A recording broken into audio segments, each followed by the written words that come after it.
देखिए, सेक्शन 9 का जो मुकदमा होता है, उसको फाइल करने का जो उद्देश्य है, वो आजकल बदलता चला जा रहा है।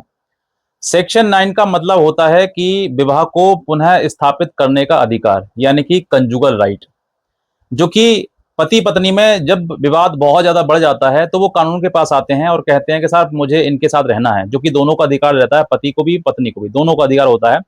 ये बात कहने का कि मैं मुझे इनको रहना है, मुझे इनके साथ रहना है और परिवार को पुनः स्थापित करना है। ऐसी परिस्थिति में देखो, अब ये बात आई कानूनी रूप से, लेकिन लीगली जो ग्राउंड लेवल पर होता है, यानी कि सच्चाई क्या है इसके पीछे? सच्चाई मोस्ट कॉमनली ये देखा गया है कि जब रिश्ता पूर्णतः खत्म हो चुका होता है, कहीं न कहीं ये पता रहता है कि पति पत्नी के द्वारा मुकदमे दायर करने वाली है वो, या फिर उसके पास कोई नोटिस आ जाता है पति के पास में, या फिर उसको लगता है कि हाँ, बहुत परिस्थिति खराब हो रही है और मुकदमा करने के अधिक चांस हैं। तो पति बचने के लिए, उसके मुकदमों से बचने के लिए, यानी कि पत्नी द्वारा दायर किए हुए मुकदमों से बचने के लिए सेक्शन 9 हिंदू मैरिज एक्ट के तहत मुकदमा फाइल करता है। और उसका उद्देश्य ये नहीं होता है कि पत्नी को बुलाया जाए, बल्कि उसका उद्देश्य ये होता है कि उसके झूठे मुकदमों से बचा जा सके। ये ग्राउंड लेवल पर देखा गया है, जो कि सच्चाई के रूप में आज आपने भी कहीं न कहीं देखा होगा। अब यहाँ पर जो लोग ये मुकदमा फाइल करते हैं, सेक्शन 9 का मुकदमा दायर करते हैं कि भई पत्नी के मुकदमों से बचा जा सके, या फिर एक इंटेंशन ये भी होता है कि मुकदमा जिस समय पर दायर दायर किया जाता है और पत्नी ने कई मुकदमे दायर कर दिए हैं, तो वो मुकदमा चलते-चलते 2, 3, 4 साल बीत जाते हैं और पैसा, समय, एफर्ट सब कुछ बर्बाद होता चला जाता है। लेकिन सच्चाई ये भी है कि सेक्शन 9 का मुकदमा तो बाद में दायर किया जाता है, उससे पहले पति की मंशा बदल जाती है। क्योंकि पति जो है वो कई बार अपना प्रयास कर चुका होता है पत्नी को लाने का, उसको बुलाने का, कई बार वो जलील और बेइज्जत, अपमानित हो चुका होता है। और कहीं न कहीं उसको ये लगता है कि अब इस महिला के साथ में रहना संभव है नहीं। तो ऐसी परिस्थिति में वो किसी न किसी अधिवक्ता से, किसी एडवोकेट से मिलता है, संपर्क करता है। वो उसको फिर एडवाइस करता है कि देखो, तुम्हें सेक्शन 9 का मुकदमा दायर करना चाहिए। क्योंकि जैसे ही तुम इसको ये कहोगे कि मैं रखना नहीं चाहता हूँ, तो हो सकता है वो पत्नी आपके ऊपर मुकदमा दायर करे, या फिर कुछ कर भी चुकी होती हैं। तो वो पति जो है वो इन सब मुकदमों से बचने के लिए सेक्शन 9 का प्रयोग करता है।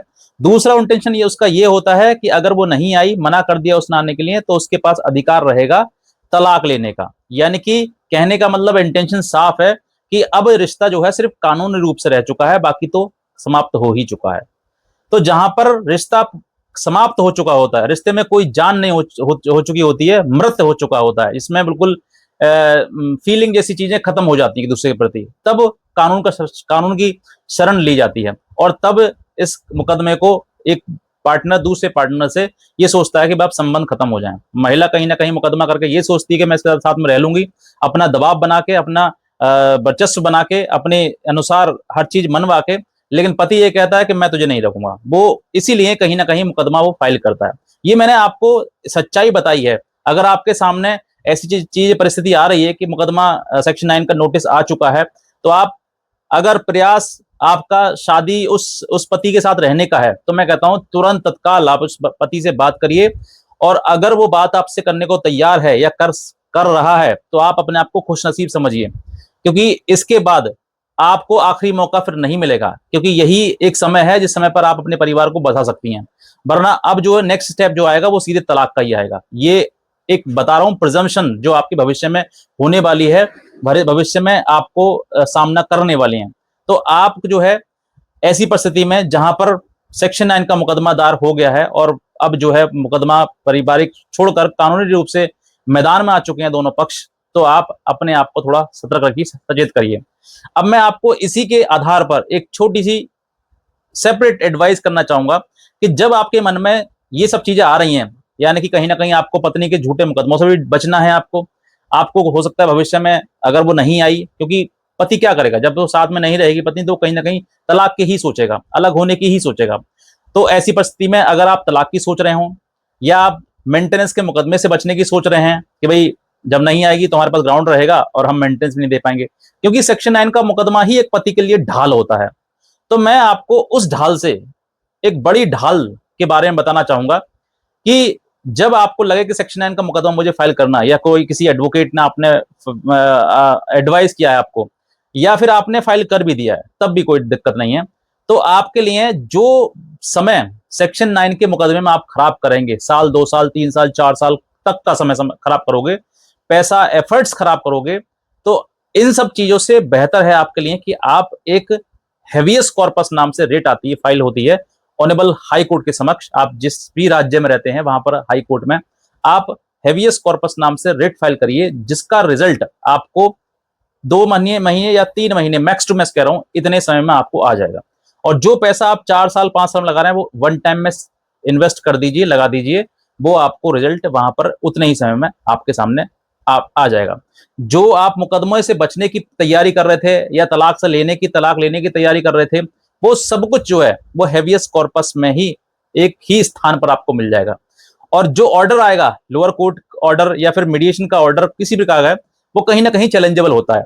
लोअर कोर्ट की आप बात हाई कोर्ट में चैलेंज कर दीजिए, लेकिन हाई कोर्ट की बात चैलेंज सुप्रीम कोर्ट जाना पड़ेगा आपके लिए। तो सुप्रीम कोर्ट जाना हर व्यक्ति की बस की बात होती नहीं है। तो आपको जो है ऑनेबल हाई कोर्ट का वो स्टेटमेंट जो लड़की ने अपनी बयान में कहा है, वहां पर जैसे ही आप हेवियस कॉर्पस फाइल करेंगे, दूसरे पक्ष को नोटिस हो जाएंगे, वो लड़की आएगी, पत्नी आएगी, उससे कहा जाएगा भाई तुम क्या है क्या नहीं, क्यों नहीं रहना चाहती, क्यों नहीं जाना चाहती हो। तो वो मना करेगी या हाँ कहेगी, जो भी आपको कहेगी। अगर वो हाँ कहेगी तो वहीं से आपके लिए पॉजिटिव रास्ता है, वहां से ही आपको भेजने का रास्ता मिल सकता है, या फिर आपको समय दे दिया जाएगा भाई इतने समय में है, या फिर आपका वहीं पर मीडिएशन कंडक्ट करा दिया जाएगा कि भाई दोनों मीडिएशन के द्वारा जो बातचीत को समाप्त करिए, वहां पर ही आपको हाई कोर्ट के समक्ष ही, और वहां पर आपको शॉर्ट टाइम में रिजल्ट मिल जाएगा। अब एक तो ये है वहां पर पॉजिटिव आए नेगेटिव आए कुछ भी आए, रिजल्ट कहने का मतलब ये है कि अगर पत्नी नहीं आना चाहती है तो उसका स्टेटमेंट रिकॉर्ड हो जाएगा। वो मना कर दे कि साहब मैं नहीं रहना चाहती हूँ उस आदमी के साथ में, या मैं नहीं रहूंगी, तो आपका वो स्टेटमेंट रिकॉर्ड हो गया कि पत्नी ने मना कर दिए जाने से। अब यही ऑर्डर की कॉपी आपके लिए रामबाण का काम करेगी, ढाल का काम करेगी। जो सेक्शन 9 आप कह रहे थे ना, सेक्शन 9 का तो फैमिली कोर्ट के द्वारा होगा, उसको आप हाई कोर्ट में चले जाओ, चैलेंज कर दो, खत्म हो जाएगा। वो हो सकता है मतलब डिसमिस हो जाए, क्योंकि पावर है। अब हाई कोर्ट का जो ऑर्डर है उसको सुप्रीम कोर्ट जाना पड़ेगा, और सुप्रीम कोर्ट के लिए हर किसी की बस की बात होती नहीं है। तो जो ऑर्डर ऑनेबल हाई कोर्ट का आएगा, उस ऑर्डर की कॉपी, अगर मान लो लड़की ने मना कर दिया कि मैं नहीं रहना चाहती हूँ, साथ में नहीं रहूंगी, तो इस ऑर्डर की कॉपी आप नीचे फैमिली कोर्ट में एक पिटीशन दायर करें तलाक का, डायरेक्टली आपको तलाक मिलेगा, कम समय में मिलेगा तलाक। और फिर वो पत्नी जो है महिला आपके अपने बयान से बदल नहीं सकती, क्योंकि अधिकतर ये देखा गया कि महिलाएं जो है मुकदमाबाजी में जैसी आती हैं वैसी अपना बयान समय समय पर बदलती रहती हैं। कभी कहती है मैं जाऊंगी, कभी कहती है मैं नहीं जाऊंगी, कभी कहती है मैं इसको बर्बाद करूंगी, कभी कहती हूँ ना आऊंगी ना जाऊंगी, ना साथ में रहूंगी, ना छोड़ूंगी, ना तलाक दूंगी। ऐसे तमाम तरीके के स्टेटमेंट बदलती रहती हैं। तो बदल नहीं सकती, फिर वो स्टेटमेंट एक ही रहेगा कि उस महिला को रहना नहीं है। तो जब आप डाइवोर्स का मुकदमा फाइल करेंगे तो डाइवोर्स के मुकदमे में आपको डाइवोर्स मिलेगा, क्योंकि सिंपली मना कर दिया है। जब मना कर दिया पत्नी ने साथ रहने के लिए, तो तलाक का ग्राउंड बनी गया सिंपली, और तलाक ग्रांटेड हो जाएगा। अब हाई कोर्ट का ऑर्डर है तो फैमिली कोर्ट ऑर्डर मना भी नहीं कर सकता आपके लिए। नंबर 1 काम हो गया। नंबर 2 मेंटेनेंस की बात आती है, क्योंकि लड़की को पत्नी को कहीं ना कहीं मुकदमा में मेंटेनेंस भी चाहिए होगा।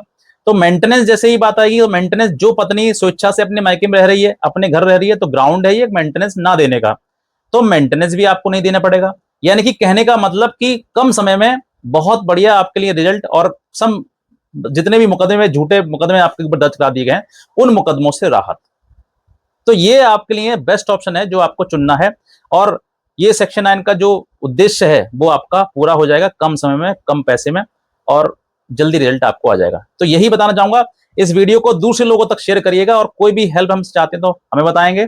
और हेवियस कॉर्पस अगर आप प्रोजेक्ट फाइल करवानी है तो आप मुझे बता सकते हैं, मैं भी उसको फाइल करवा दूंगा आपके लिए। इतना ही कहना चाहूंगा। आज का वीडियो देखने के लिए बहुत धन्यवाद।